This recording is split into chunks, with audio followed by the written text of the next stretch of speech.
Hello everyone, artistic ট্যুরে সবাইকে স্বাগত। আমি রাখি। আজকে তোমাদের দেখাবো কিভাবে মাটির থালা রং করতে হয় এবং ডিজাইন করতে হয়। মাটির থালা ডিজাইন করার আগে কিন্তু সবার প্রথমে মাটির থালাগুলো কিছুক্ষণ জলে ভিজিয়ে রাখতে হয়। রাখলে যে ছোট ছিদ্রগুলো থাকে সেগুলো জলে পরিপূর্ণ হয়ে যায় এবং মাটির থালাটা অনেক মজবুত থাকে। ঠিক আছে, তো সবার প্রথমে জলে ভিজিয়ে নিই, কিছুক্ষণ আমি রোদে শুকিয়ে নিয়েছি, তোমরা ভিডিওতে দেখতেই পেলে। এরপরে যেটা করলাম, শুকিয়ে নেওয়ার পরে আমি কিন্তু হোয়াইট কোট দিয়ে সমস্তটা অ্যাপ্লাই করেছি। ফেভিক্রিলের অ্যাক্রাইলিক কালার আমি ইউজ করেছি এখানে। তো পুরো হোয়াইট করার পরে সেটা শুকিয়ে যাওয়ার পরে, অবশ্যই করে শুকিয়ে যাওয়ার পরে আমি রেড কালার করেছি। তো এইটা হচ্ছে যে আমার একটা অর্ডারের কাজ ছিল, যে কারণে আমি রেডের ওপরে সাদার কাজ রেখেছি। তবে যে কাজটা ছিল তিনি এই অর্ডারটা নেননি, কারণ ওনার একটু আরও বেশি কালারিং পছন্দ ছিল। তো এটা উনি ওনার ওয়াইফের জন্য সাধে এই থালাটা ব্যবহার করার জন্য উনি আমার কাছে অর্ডার করেছিলেন। তো ওনার পছন্দ না হওয়ার কারণে আমাকে আবার নতুন করে থালা করতে হয়েছিল, কারণ উনি আমাকে একটা কাস্টমাইজ করতে দিয়েছিল। তো উনি আমাকে একটা কাজ দেখিয়েছিল, তো আমি পাকামো করে ওনার ওই কাজটা না করে আমি আমার মতো করে কলকা করেছিলাম। তো যেটা ওনার পছন্দ হয়নি, উনি চেয়েছিল একটু কালারফুল করতে। আমি শেষে অবশ্যই তোমাদেরকে দেখাবো আমি পরে কোন কাজটা করেছি। তো এই কাজটা আমি অনেক ডিটেলসে একটু ফার্স্ট টাইম আমি করেছিলাম কোনো একটা অর্ডারের কাজ, তো আমি নিজের মতো করে একটু চেষ্টা করেছিলাম করার। তো এই সেটটা আমার কাছে এখনও অ্যাভেলেবেল আছে। তোমরা যদি কেউ কিনতে চাও, মানে কারোর যদি পছন্দ হয় এই সেটটা এবং তোমরা যদি কিনতে চাও, অবশ্যই আমাকে কমেন্টে জানিও বা আমার ফেসবুক বা ইনস্টাতে আমার সাথে যোগাযোগ করতে পারো। যারা কলকাতার আশেপাশে থাকো তারা আমার কাছ থেকে খুব ইজিলি এই সেটটা পেয়ে যাবে। তো দেখো, আমি দুটো থালা কমপ্লিট করেছি, আর এরপরে আমি বড় থালা যেটা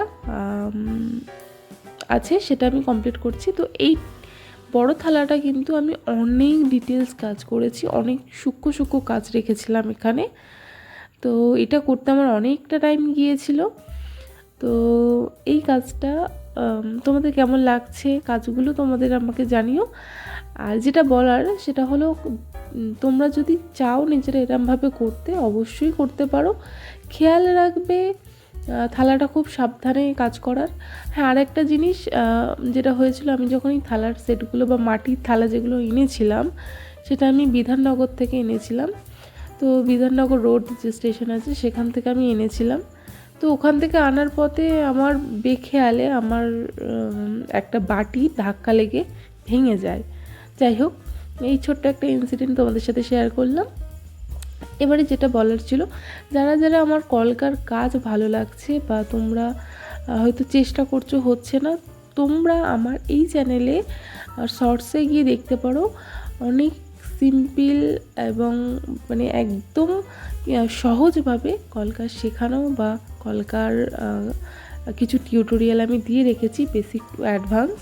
তোমরা যদি ঠিকঠাক মতো করে দেখে প্র্যাকটিস করো, তোমরা খুব সুন্দর সুন্দর কাজ করতে পারবে যারা করতে চাইছো। ঠিক আছে, এখন মানুষ অনেক সূক্ষ্ম হয়ে গেছে এবং মানুষ হ্যান্ডমেড জিনিস বেশি পছন্দ করে।